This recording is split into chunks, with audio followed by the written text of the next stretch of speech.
Hello anybody and everybody who has found this video today here on Brighter Life. Today we're going to be going over sort of tricks to help yourself with anxiety and also things to help you avoid doing self-harm, or if you do end up doing self-harm, things that you should know or have around that can help mitigate the issues around it. And so we'll start off here with the anxiety tricks. It's to stay active either physically or mentally, so to be either like exercising or reading a book.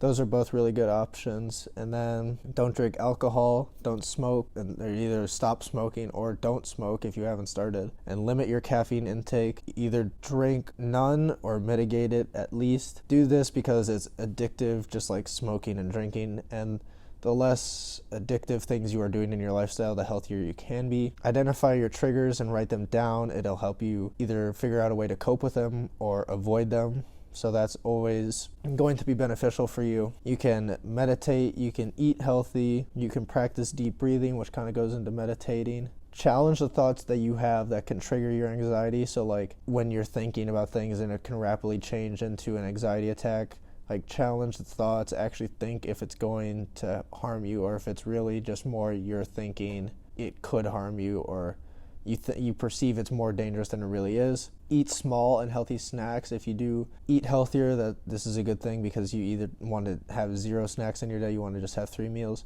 or if you do have any snacks, try and limit them and make sure that they're as healthy as possible. The healthier you can live, the healthier your mind will be. Get more sleep. That's always a great thing because the more well-rested you are, the less likely you are to have more mental constraints or problems throughout the day. And then get massages. Massages are just kind of like a release from stress, and it's a very peaceful and meditating thing. So there's a lot of things surrounding addiction. Don't try and get addicted to things or avoid addiction to the main 3 of caffeine, alcohol, and smoking. Eat and live healthier and be more productive. Those are all great ways to promote healthy living with anxiety. And now for some more self-harm tricks. These would be things like you can use a red felt tip pen or like a red marker, and you can just sort of draw over the place where you would cut. So you have the visual aspect of you're seeing what you would see if you did cut. Or another thing you could try is taking a rubber band. If it's not a visual thing, if it's more a physical thing, you could pull the rubber band back and snap it against your wrist or wherever you may cut. That's also has been known to like work and prevent you from doing the self-harm like cutting. If you get super angry or frustrated at things, you can hit pillows or cushions and then have a good scream into them if you want, like just to vent, because a lot of that's just exerting your anger onto something else versus onto yourself, which is very positive, because if you do it onto a pillow, the pillow's not going to feel any harm.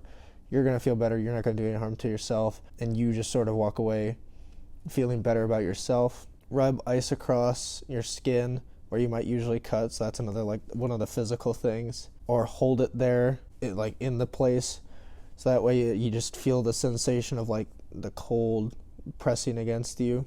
And then have either a cold bath or shower, because that cold sensation will take your mind off of that sort of thing, and it'll put you in a different mindset because you're going to be so focused on the super cold shower or bath or whatever you might be doing, and your mind will stop focusing on self-harm. It'll shift you to I'm really cold, or I feel very uncomfortable, I'm very cold, and it'll just take your mind off things is basically what it'll do. But if you do end up doing self-harm, here's some sort of things that you can do to help minimize the damage or the backlash from it. And it's avoid using drugs and alcohol, because they can lead you to do more damage than you intended, because it'll obviously affect your mind and it'll affect what you might be doing. Get your tetanus vaccinations up to date.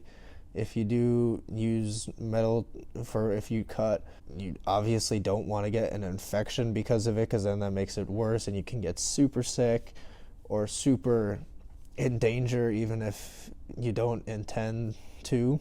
And so it's just making sure you're safe from that. Try to avoid doing it when you're in a highly distressed state, as you might cause more damage than you intended. So it's like if you're having a panic attack, maybe don't do it because you'll be so focused and wrapped up in that. Or if you're just on a mental path where you're super distracted by your own thoughts and those sorts of things, then probably avoid it, because you'll be so psyched into that sort of mindset that it will be hard for you to sort of know what your limit is. Learn basic first aid so that way you can bandage things, clean things, or just make sure you can properly take care of yourself afterwards. If you do end up cutting, it'll just help make sure you can keep yourself safe from getting infections through the air or stuff like that. So even though it's a private thing, you know who you could contact, especially medical services or places you can get help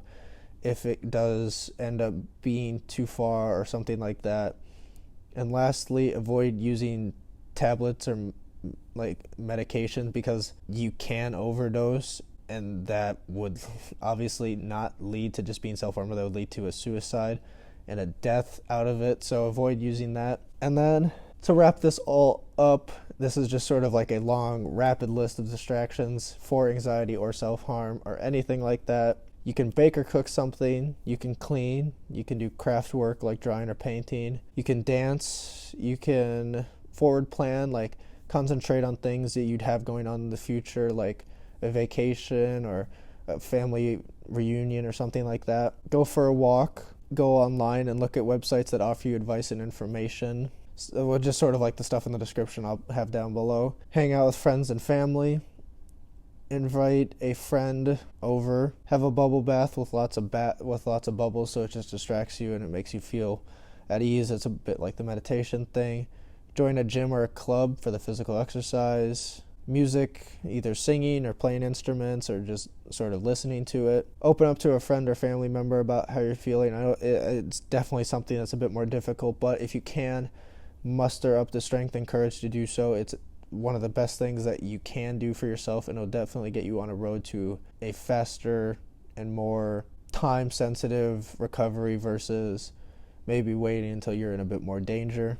Pop bubble wrap, it's just something that releases the stress or takes your mind off things. Phone a helpline or a friend just to talk things out with someone, so that way you do sort of help yourself. Play with a stress ball or make one yourself. Either or, those work. There's other stress toys out there and stress objects that you can use sort of just to help yourself. Visit a zoo or farm, just because animals tend to release a bit more chemicals in our brain that allow us to be a bit happier, a bit at ease. Volunteer for an organization. Watch TV or films, and then especially comedies. Write. I wrote. I have my own journal or whatever from the times I was depressed and stuff like that. And I know people who have also written, and that tends to be something that really works because it just allows you to vent your emotions and stuff like that out. And then write your negative feelings on a paper, then rip them up, or you can burn them. Either or, it allows you to express all those feelings and then watch them disappear. That is that for all of those tips and tricks. Hopefully you can come back and use some of these, and if you have to. And hopefully now you know sort of other ways to help manage your stress and your anxiety around things, and also different ways to either keep yourself safe or avoid self-harm. Thank you guys for watching. Make sure you like to see more of this content.